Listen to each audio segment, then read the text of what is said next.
Well, we find ourselves here in Maine at the Healing of Turtle Island for the second year. Now, last year, I met this wonderful lady named Joan, and this is Joan Blanchette, and I did not get a chance to interview her last year. My fault.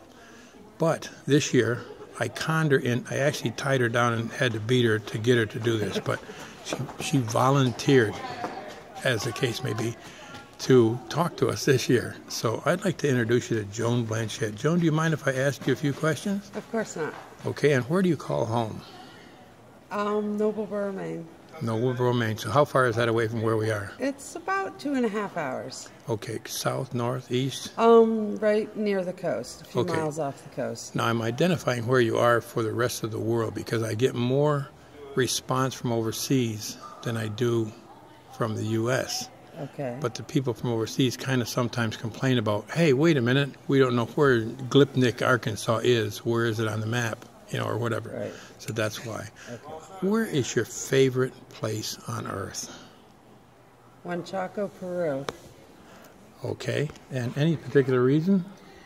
The first time I traveled, the only time I've really traveled extensively, that's where I landed, and it was just a wonderful, warm, welcoming place. The people there are awesome, and it just felt like it felt like home. I almost said Chaco, Peru when you said, where do I call home? Because I get homesick for there still, and I only spent a few months there, but I still get homesick. Years ago, I worked with 40 Peruvians, all in the same construction crew, and we fell in love with each other because, like you said, they're the most hardworking, honest, sincere people, and they're true to the core. They are, and they're fun and open. Now, you've spent a few years here on Mother Earth. What lessons have you learned from your time here? Only been a few. Yeah. I'm just teasing. I wish I was 18 again. I've learned that Earth is really small. Really small. The universe is huge, time is huge, and people talk about eternity and they forget that goes both directions. People say, oh, eternal life, and they think, I'm going to live forever. They forget that means they've already lived forever, too. So now I've already forgot what the question was. But okay, well, we'll go on to the next question because you covered that one excellently. Now, with your 18 years here on Mother Earth or so, what advice would you have for the rest of us poor, pitiful creatures here on Mother Earth, now that you've got it all figured out? My advice... That's a big question. It is. My advice would be to stay open, no matter what comes up. I mean, if you face evil, if you face good, if you face love or hate, stay open and stay true, and you'll get through it. You'll get through it, and you'll still be open. If you close down, it can just consume you.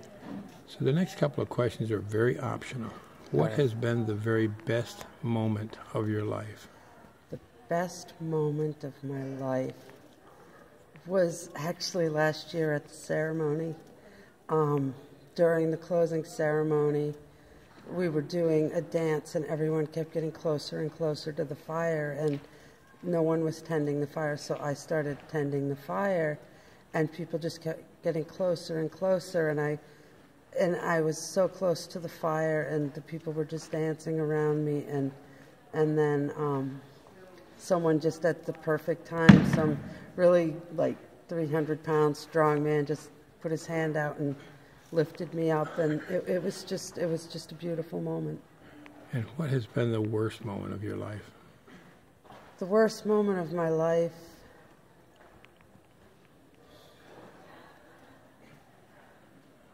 was my childhood. Okay. And we'll just call that a moment. Okay, that's fine. That's fine. And you're here at the Healing of Turtle Island.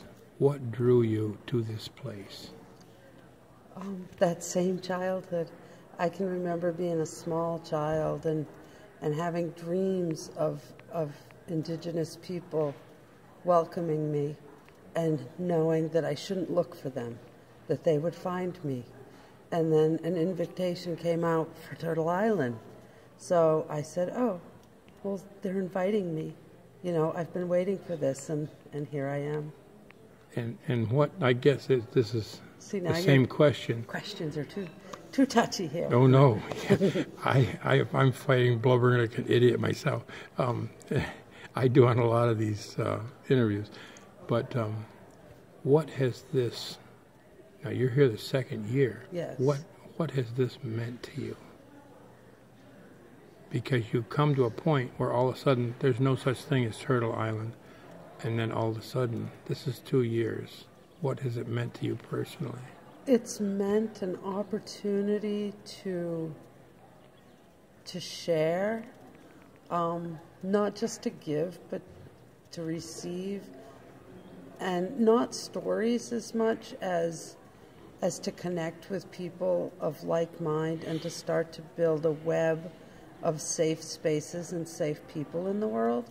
I think that in the times to come we're going to need that, where there's somewhere to land, where there's a heart that you can trust.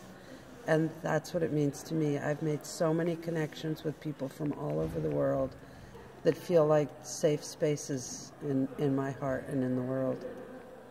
Last year, this isn't my interview, but the thing that flipped me out last year, they're doing a healing ceremony, and it was the earth healing ceremony. But anyway, there's bald eagles flying overhead, and I thought, that's really not creepy, but on the edge of really spooky, because they're just as calm as can be.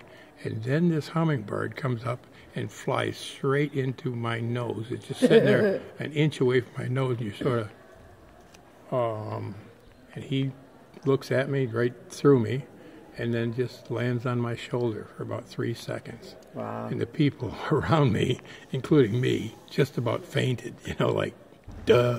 Yeah. And that was just so spooky. It tore into me. There's a magic. There's a magic. There is. I thank you very much. Thank you. I appreciate the opportunity. Oh, no, I appreciate the interview. Good.